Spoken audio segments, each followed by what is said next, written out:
Dalam pelayanan saudara akan merasa sendiri. Karena tidak semua orang mendukung Anda pada waktu Anda menghadapi tantangan. Dalam hidup ini teman datang kalau Anda masih bisa dimanfaatkan. Ketika sudah tidak bermanfaat lagi semua akan meninggalkan saudara.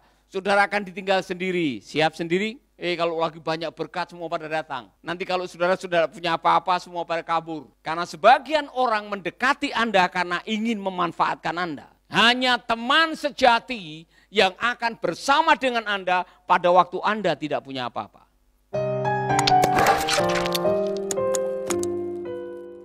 Saudara, hari ini saya melanjutkan pembahasan saya mengenai Nabi Elia yang pernah ingin mengakhiri hidupnya.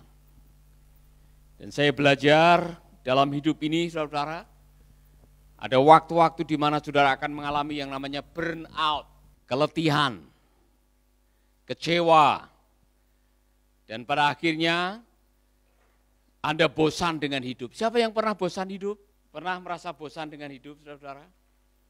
Pernah kecewa dengan hidup? Jujur.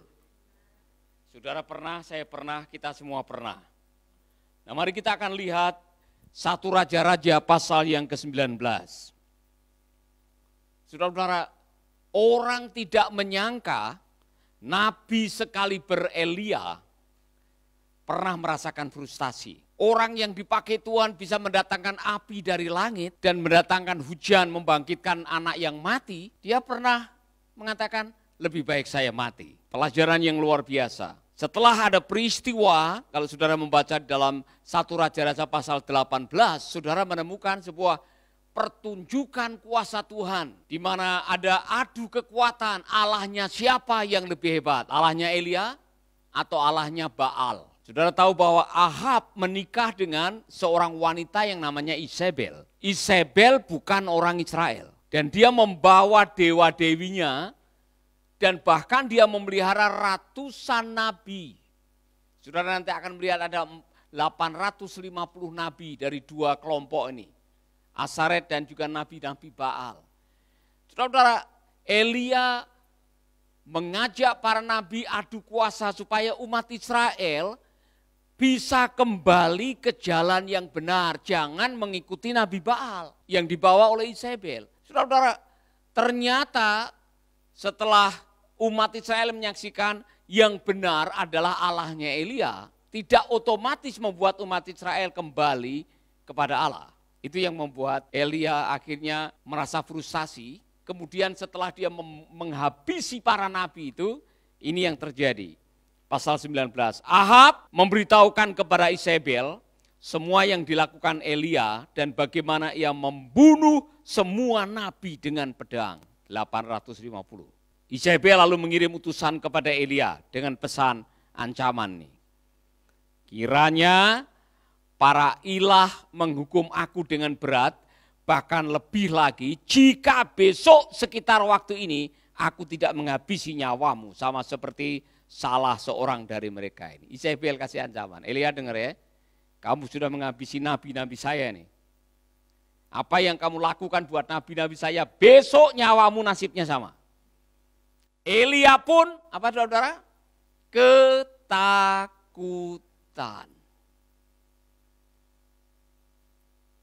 Lalu pergi menyelamatkan dirinya. Setelah sampai ke Berseba di wilayah Yehuda, ia meninggalkan hambanya di sana. Tetapi ia sendiri pergi ke padang gurun sejauh 1 hari perjalanan. Ia tiba dan duduk di bawah sebuah pohon arar. Ia memohon supaya, apa saudara? Ia mati. Katanya, cukuplah sudah sekarang. Ya Tuhan, ambillah nyawaku, sebab aku tidak lebih baik daripada nenek moyangku. Lalu ia berbaring dan tidur di bawah pohon arar itu. Tiba-tiba seorang malaikat menyentuh dia serta berkata kepadanya, bangun, makanlah. Ketika ia melihat sekitarnya, tampaklah di dekat kepalanya ada roti bakar dan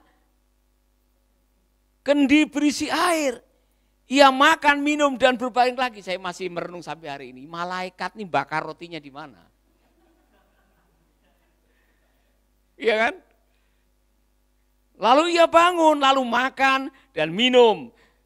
Karena makanan itu ia kuat berjalan selama berapa saudara? 40 hari, 40 malam sampai ke Horeb. Kalau makanan ini dijual saya mau nih. Sekali makan saudara bisa jalan 40 hari, 40 malam, kuat nih. Saya kurang tahu ini madu dari hutan atau apa yang dia makan. Tapi yang jelas begini, Elia pengen mati. Saya mau mengajak saudara-saudara, dalam perjalanan hidup kita, saudara, ada 4 hal yang bisa membuat saudara ingin mengakhiri hidup. Waspadai. Nomor 1, kecewa. Orang kalau sudah kecewa, orang bisa melakukan apa saja. Elia kecewa karena apa? Ternyata pertunjukan kuasa Allah yang mendatangkan api dari langit dan membakar korban tidak membuat otomatis orang-orang jahat itu bertobat. Buktinya apa? Isabel tidak bertobat walaupun nabi-nabinya kalah, tidak bertobat.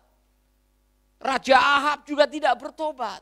Sudah menyaksikan bagaimana Allah bekerja, tidak bertobat. Umat Israel juga tidak bertobat. Saudara-saudara, dalam pelayanan saudara akan ketemu dengan kenyataan yang tidak sesuai dengan apa yang saudara harapkan. Orang-orang yang saudara layani bikin kecewa. Hasil pelayanan bikin Anda kecewa.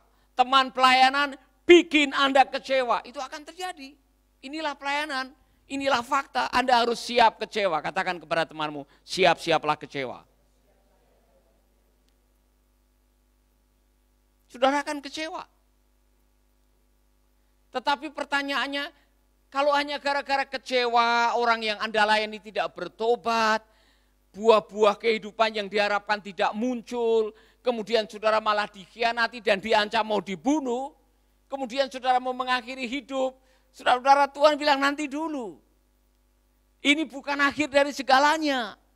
Pelayanan selalu menyimpan tantangan dan pergumulan. Kalau tidak mau melayani, tidak mau tantangan, jangan menanggapi panggilan Tuhan. Amin. Itu suka dukanya pelayanan, saudara. Di dalam pelayanan saudara sudah dikasih tahu dari awal, ya kan? Dunia ini akan membenci kamu karena namaku. Saudara akan menghadapi kenyataan-kenyataan. Jadi di dalam melayani Tuhan Anda harus punya kerangka pikir bahwa saya menghadapi tantangan. Pelayanan itu menyimpan banyak tantangan. Pakai apa yang dikatakan oleh Rasul Paulus. Rasul Paulus dia mendaftarkan berapa banyak tantangan yang dia miliki dalam pelayanan. 3 kali digebuki, setiap kali digebuki 49 kali. Karam kapal, lapar terpaksa, puasa terpaksa, bahaya penyamun, apalagi gigit ular. Kemudian apalagi masih banyak dianggap miskin tetapi bisa memperkaya banyak orang. Tidak dikenal tapi terkenal. Saudara-saudara, Rasul Paulus mendaftarkan inilah pelayanan dan Yesus sudah memberitahukan mengikut Yesus, memikul salib.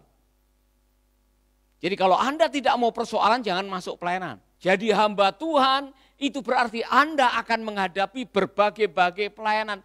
Tetapi itulah sukacitanya. Saudara-saudara, itulah bagian dari pelayanan. Kalau tidak ada tantangan, saudara tidak ada kesaksian. Saya mengatakan tantangan itu membuka peluang Anda melihat keajaiban. Amin. Haleluya. Di awal-awal pelayanan kami, saudara, bantuan pelayanan sebulan hanya 25.000. Bagaimana saudara bisa hidup dengan 25.000? Waktu Debbie lahir, uang itu habis untuk beli susu formula. Ada waktu-waktu kami tidak punya makan, mau beli ikan 50 rupiah aja tidak bisa. Saya harus ambil kangkung di belakang asrama sekolah Alkitab. Tiap kali pulang dari kuliah bawa kangkung. Jadi ada lagunya. Sudah tahu? Awan lembayu, sore kangkung, besok bakar pohong. Ada lagunya itu. Saudara enggak tahu bakar pohon itu. Bakar singkong. Diancam, diusir. Kami lagi ibadah, tiba-tiba mangkok berterbangan di atas genteng. Ada yang melempari si santet, macam-macam saudara-saudara. Itu bagian dari pelayanan. Dan itulah sukacita melayani Tuhan. Yang pelayanan radio nanti ada tantangan. Pelayanan mercy ada tantangan. Pelayanan PAUD ada tantangan. Pelayanan perintisan pasti ada tantangan. Amin. Jadi tetapkan dalam kerangka pikir dengan sebuah kalimat. Selamat datang tantangan. Amin. Saya tidak takut tantangan. Katakan kepada teman saudara. Sedikit sombong. Saya tidak takut tantangan.